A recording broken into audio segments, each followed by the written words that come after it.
afternoon, and welcome to Life on the Light Side with moi, Alicia Leslie. Oh, I just noticed I have my keys on.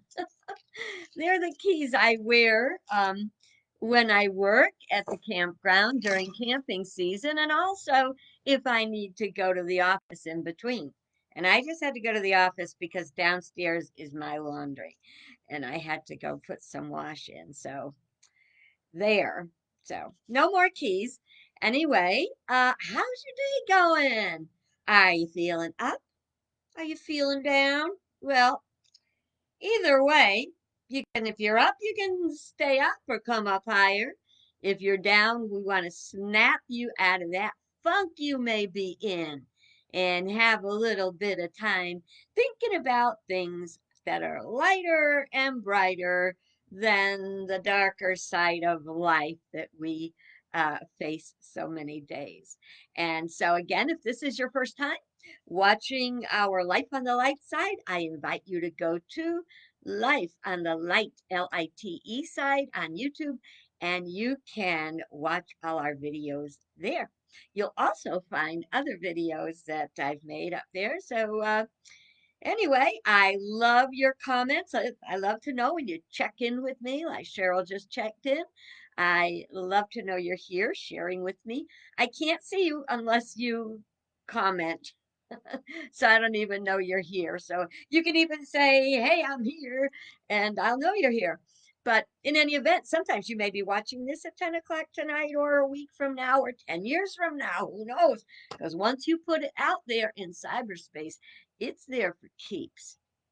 Now, that's something you want to remember because you want to be very careful what you put out there. So I'm gonna grab my tea. Hang on, I gotta reach over here. Grab my tea and get ready for our adventure of the day. And of course, we begin with the National Day calendar. And today is National Doctors Day. It's the day that we hold them in appreciation. I don't know, make them some cookies or whatever. If you go to National Day page .com, National Day page, yeah, National Day page. I forgot for a second. You will see that under today's National Doctors Day, you can click on a coloring page or a word game. They have many teaching opportunities on the National Day page and so much information. I could never get to what I wanted to bring to the party each day if I didn't. I don't even feel bad when I miss a day because we'll catch it next year, right? Look at it a little deeper. So, anyway, National Doctors Day has been around since 1933. Now, this is a special time to think about doctors and all in the medical services as well. Although we did nurses the other day, so doctors today who put their lives at risk saving ours, right? And they're the ones that are there today. I ran to the post office to mail an Easter box off to Tristan, my great grandson. And right next to the post office is the house where our doctor used to live. He was our family doctor 50 years ago plus, and his name was Dr. Pardon Cooper. And if the kids had to go see the doctor, um, they'd call him Dr. Cooper Pop because they always got a lollipop when they were there.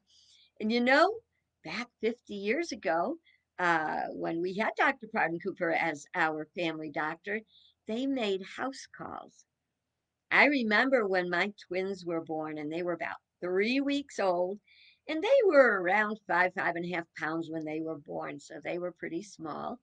And they got a horrible cold, and they were all snotty, and I was so freaked out.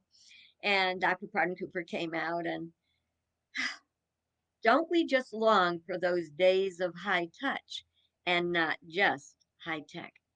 It's not one or the other, it's both. And today we give thanks for the doctors and their ability to use high tech and the high touch they provide in giving us a sense of peace and being well cared for. Okay, it is also National Take a Walk in the Park Day. It's a beautiful day here in Connecticut. So far, I've walked in and out of the eye doctor's office and in and out of Dollar General and in and out of the post office and from home down to the post office and from home down to the laundry. So I've done a little walking, but when I'm done today with our little video chat, I'm going to go take a walk around the campground. And as I walk, I watch the budding starting to happen everywhere, and it's so excited. And I see in my heart vision, I see the campers that will soon be coming to relax and refresh and renew at Grandview. So, whatever you can do to take a walk in the park today, I invite you to try to do that.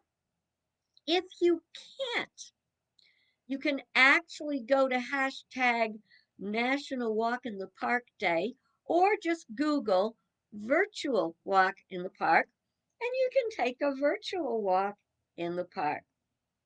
You can also do that for something else that we're celebrating today, and that is Virtual Vacation Day. You know, not enough people take vacations. And when I say vacations, I don't mean going somewhere and running from this to that to that to that. No, no, no. I mean taking a vacation, slowing down, doing what you love, not having to be up at a specific time and not having to go to bed at a specific time because you're afraid you won't be able to get up on time in the morning. You can take this time. But what a lot of people don't realize is taking a vacation is a great way to lighten up. Once you're away from home, we have a lot of people that camp here at Grandview and they camp and they're local. You know what? Once you're out of your own driveway, turn off the phone. You don't have anything but your little camper or your tent to clean and or a cottage if you come and stay with us in a cottage. It's just a whole shift of energy. When I was earlier on in my ministry, I would do a Sabbath day once a month. And I would go away from the office. Sometimes I'd go to a retreat center. Sometimes I would go to a congregation member's home, which she offered me to use, and I would just spend the day. I'd come after she'd gone to work, I'd leave before she returned. And that was a lovely blessing to have. We need our vacations. And again, if you can't do a real vacation, you can only do a virtual vacation, do it. Do it. Find a way to get away. You know what? I don't know if your libraries are open yet, but if your library's open, oh, what a wonderful place to get away. And it's just, I used to love libraries. I still do. At one point, I wanted to be a librarian. Can you imagine me having to be quiet that long? I don't think so.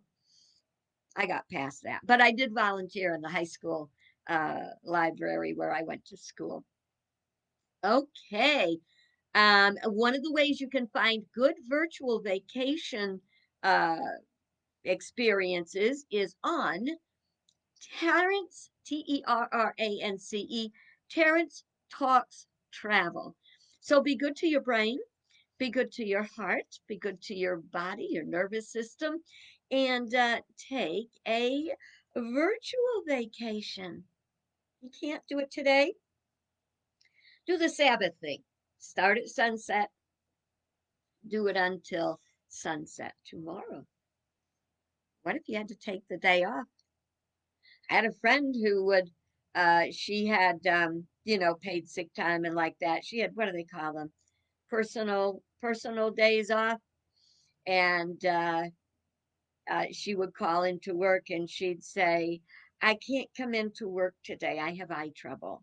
And they'd say, oh, what's wrong? And she said, I can't see coming into work.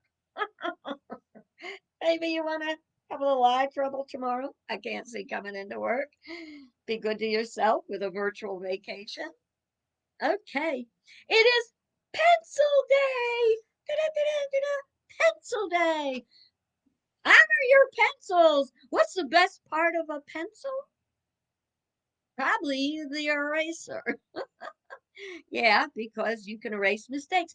But did you know it was in 1858 that, and I forgot to write his name down. You can check it on National Day calendar if you want. It was 1858 that a gentleman figured out how to attach the eraser to the pencil. Isn't that amazing? I don't know if they changed the way they make erasers, but erasers ain't what they used to be. If you've had the pencil more than a few months and you go try to actually erase, it just kind of makes everything smeary. It doesn't work very well. It's kind of like it gets hard or something. So I don't know if that happened to pencils back then, but I don't recall it. Then again, maybe I just don't make that many mistakes and the pencils are too old. Ah, that's a joke. All right. So another very interesting fact about pencils is they during World War II, um, they took pencils and they actually drilled the hole all the way down where the carbon or carbide or whatever the heck they call it, where you'd put that in. But what they would do is they'd only fill it like a third of the way full, and then they would put in like maps and stuff, little tiny rolled up maps that would help prisoners of war escape. So there were many ways, and I understand they also had a tiny compass in it. I don't know how that would work because inside a pencil, it's only that big. But ode to the ode to the pencils. They give us something really good. And by the way, Ronald Dahl, who wrote a lot of kids' stories, uh, I had a Ronald Dahl uh, audio cassette set when I would take it out of the library when I lived in Indiana. I would drive to Kansas City and pick up my granddaughter Sammy, and we would drive back and we would listen to the songs and the stories by Ronald Dahl on my in my car, and we'd sing along it. Precious time. So that name I know very well, but he would start every morning with 6 pencils. And when he could no longer write with those pencils, he would be done for the day. He wouldn't sharpen them until all 6 were down to the nub and you couldn't use them. Then he'd sharpen them. So that was an interesting little tidbit. It is also, here's a one to dream on. I am in control day. Woo! Do you feel like you're in control? How often do you feel like you're in control? That's a good question. Okay, one sec. I just want to move this. There we go. Cheryl says, I wonder if that eraser attachment made him a rich man. Who knows, but he deserves it because Lord knows what he made went round the world. Or do you ever wonder if maybe that was only in the United States? Because I've said this before, divine ideas are out in the universe and they're accessible to everyone. And when there is a need, our mind, when we are consciously aware, which some people call woke, once we are consciously aware, the minute that a problem comes up, that there is a process that is waiting to be accessed through divine mind. Now, it's didn't it that not that they didn't have erasers, they had erasers, but he figured out how to put that eraser on a pencil. Yay him. Okay, back to I am in control day.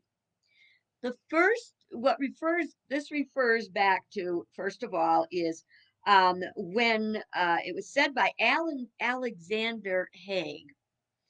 think he was the attorney general. And when Reagan was shot and being taken to the hospital, Alexander Haig said, "For now, I am in control of the White House."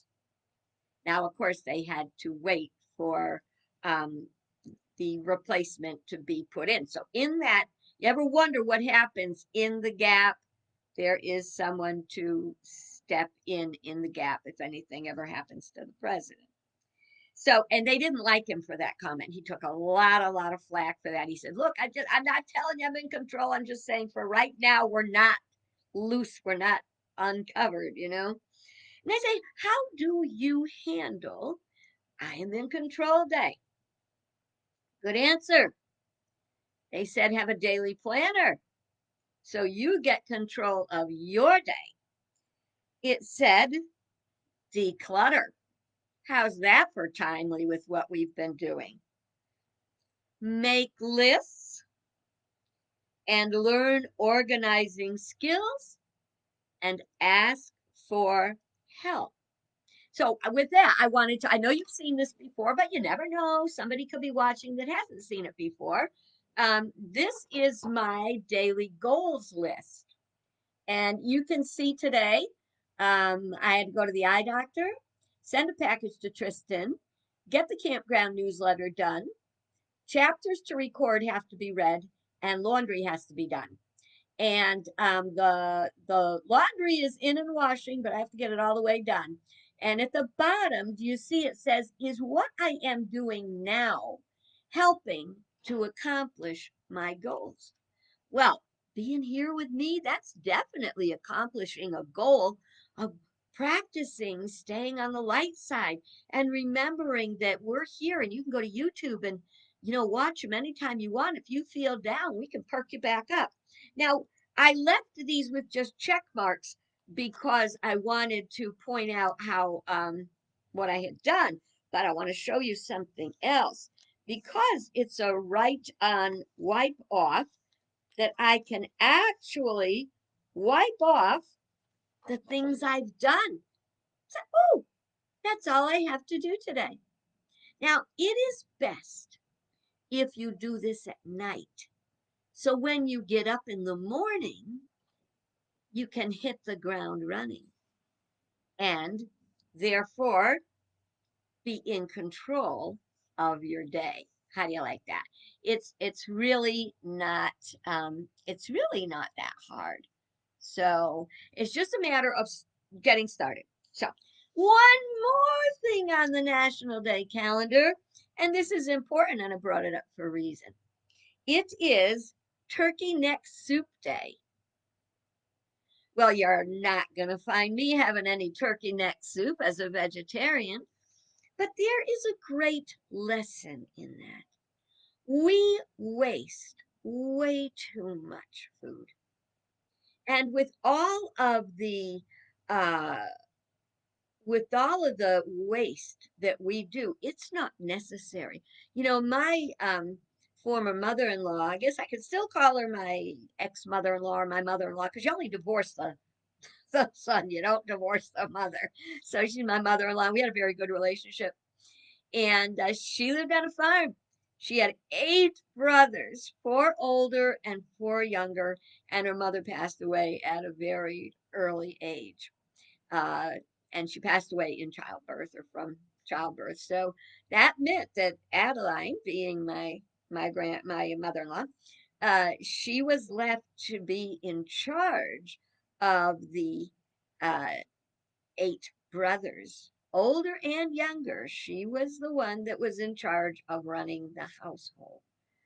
What a big job that was. Apparently, at one point, her father got married thinking that he would have someone else to do the raising of the kids, and that did not work out. So, God bless Adeline. But she would also say, I know she's with me now. She would say and talk about, which that part didn't work for me. She talked about the animals and when they killed them for food. They raised them for food and they ate them. But she said they ate everything but the oink. And in the Polish tradition, we've got lots of evidence of that with things like, yeah, you got your pork chops and hams and all that stuff. And they also had interesting things like head cheese, which was a gelatinous loaf that was made from ears and snouts and lips and other who knows what. And also, my dad used to love pickled pig's feet. God, he loved those. All these one, but the bottom line is they ate everything today. And I mean, the animal gave its life out of respect. You should not be throwing away more than you have to. So the turkey neck soup day, it goes to show that you can take something that a lot of people would throw away and put it to use. And you don't have to eat the neck. What you do is it does provide for a nice, rich broth. But while we're thinking about the turkey necks, we can think about all forms of food that we might be wasting that we need to reconsider. And Cheryl says about the meat. She says, "Yeah, well, my dear, I don't know if you're a meat eater. I can't remember if you're a meat eater or not. I think you are. And I don't know what meat you eat or don't eat, but you probably don't want to read the label on bologna and, and hot dogs. You may never eat them again. Because I remember the day I was in the grocery store and looking at the wrappers on the hot dogs, and I read, like beef lips and whatever. But here's the thing, whatever you have, you want to use. Now, I'm glad I brought that up today because today, on our little, my little Mickey Mouse Club kind of schedule here, um, it is food day. So I wanted to talk about food and how to enjoy your food, to eat right, basics about, little cooking tricks and stuff like that.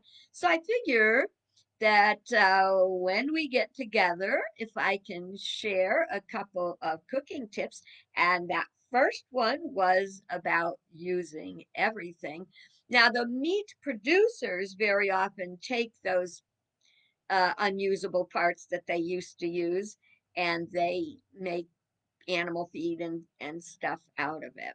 So, and I remember when I used to be a meat eater, I would love hot dogs with the natural casing. Oh, those are intestines? Oh, another whole thought. But enough of that. So I wanted to show you something really interesting today. It's something you can practice to do yourself. And, a lot of times we don't like to dirty too many dishes when we're cooking. We don't like to have too much trouble. I want to share with you something I learned in cooking school that can help you to eliminate your um, your measuring spoons. Now, I use them only if it's like really critical. I did not even have any measuring spoons until I don't know if my granddaughter gave them to me, somebody gave them to me, and when I have them, I'll use them if I'm doing a recipe that might be tricky. But when I was in school, one of the first things we learned was to measure by hand rather than getting measuring spoons out and then you gotta wash them and then you got all this other stuff. Liquid may be one thing, although I've learned to pretty well eyeball that. I'll tell you about that in a minute. But what I got is some salt and a bowl. And I wanted to show you a little bit about how you can learn to measure by hand. And it's like anything else, you practice. Now, I'm going to be real brave and go on out there. Here's another thing, most stuff is made to taste. you cannot really easily take salt out. I know, put a potato in there, it'll help draw out the saltiness. Yeah, yeah, yeah, yeah, but why bother? Always try not to add too much. I will never forget the day that my dad was cooking something, and I turned up and I was talking to him, and I looked up and he had the thing of salt and he's going, shh. I said, Daddy, you don't need that much salt in there. We got to be careful because I worked in a convalescent home once, and those people were not allowed any salt. Now I have gone through periods of not using, I use very little to no salt. Some things I don't salt or I lightly salt, so I'll tell people you're probably going to need to salt that. But when you're working with a recipe and it tells you to add salt, there's certain things you have to remember, like adding salt and sugar, and certain ingredients have results that are other than just the flavor. Salt is a flavor enhancer. It makes the other flavors taste better unless you use too much. Then it's not healthy for you, and it doesn't help the recipe any. So, what you do when you learn how to measure by hand is you just put your hand out. Let's say I'm going to do a quarter cup of salt. So, you put it in your palm of your hand. Okay. And I would say, I don't know if you can see it. I don't, I see, I can't show it. Let me see if I tilt the screen. That is my quarter teaspoon of salt. So let's see how well I did. I'm taking the quarter teaspoon and I'm putting the salt in it. And look at that. It's, if I spread it out, it's perfect. So that is just about perfect. So I'm putting it in here. So you practice by putting in, you can use salt, put in a quarter cup, a quarter teaspoon, a half teaspoon, a teaspoon, and a tablespoon. So if you keep practicing, you will get to the point where you don't need to get these out and dirty them and all that kind of stuff. You just, and off you go. So, I hope that was a fun thing. Now you can do the same thing. I washed my hands, so I'm going to just take this salt and I'm going to try to get it back in there. There we go. Clean hand, clean bowl, clean salt. All righty. Then there comes liquid measure, and it's the same thing. Whether you're using vanilla or whether you're using oil, whatever, practice to eyeball it. Learn to see what a teaspoon or tablespoon looks like. And to do that, you do it the other way. You take, for example, oil, put a teaspoon of oil. And the only reason I'm not doing that here now is I don't want to get everything oily. You know, I was going to do it in the kitchen, but then I'd have to move all my schlep and my stuff around. So no. What you do is you say, well, I'm going to pour a teaspoon of oil into the bowl or water. You know, it's probably better to use water because oil sticks to everything and you're not going to get a really good measure to eyeball. So you put in what you think is a teaspoon, take it, pour it in your hand, look at it, or put it, look, put what you think is a teaspoon here, put it there, look at it. Does it fill it? Is it right? Learn. You can learn to do it by eye and by hand.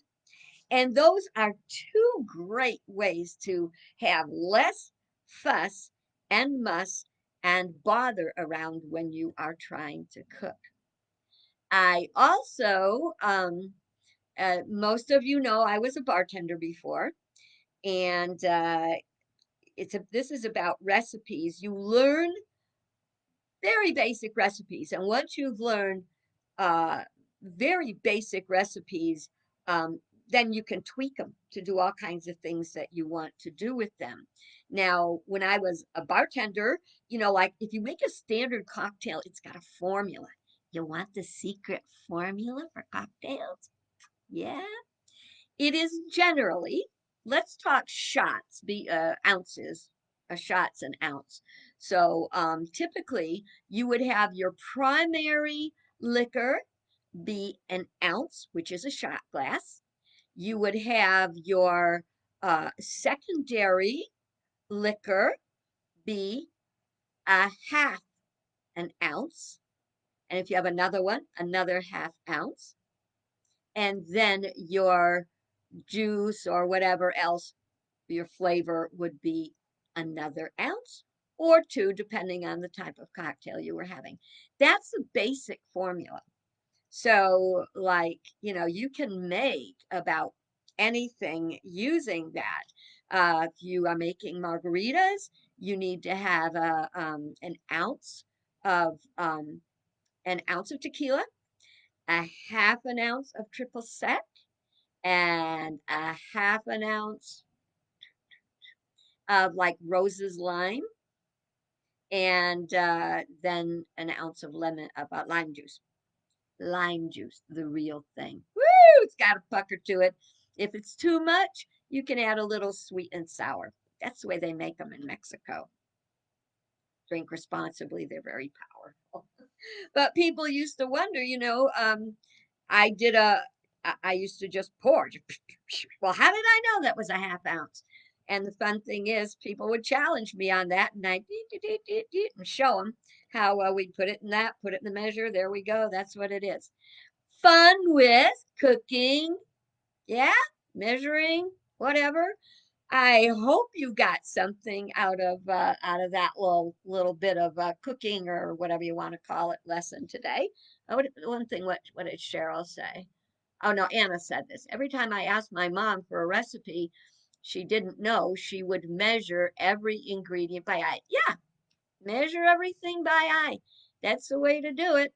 And then as you cook over the years, you know already, how it works, how to adjust the flavors. If you know that recipe comes out too salty or not salty enough, you know how to adjust it. But stick with that basic thing. Did I tell you I made oatmeal cookies? I think I told you that. I made them with Tristan the other day, and we made oatmeal with chopped up apricots in it, and one with cranberries and walnuts, and we made some with dark chocolate and dried cherries and pecans. Just you work with what you got, okay? No waste. All right. Well, you have a great day. Thanks for being with me. I will look forward to seeing you tomorrow. Bye bye.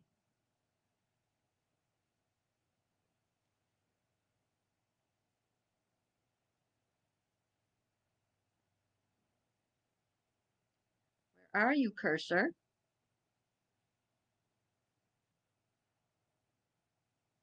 Oh, there you are.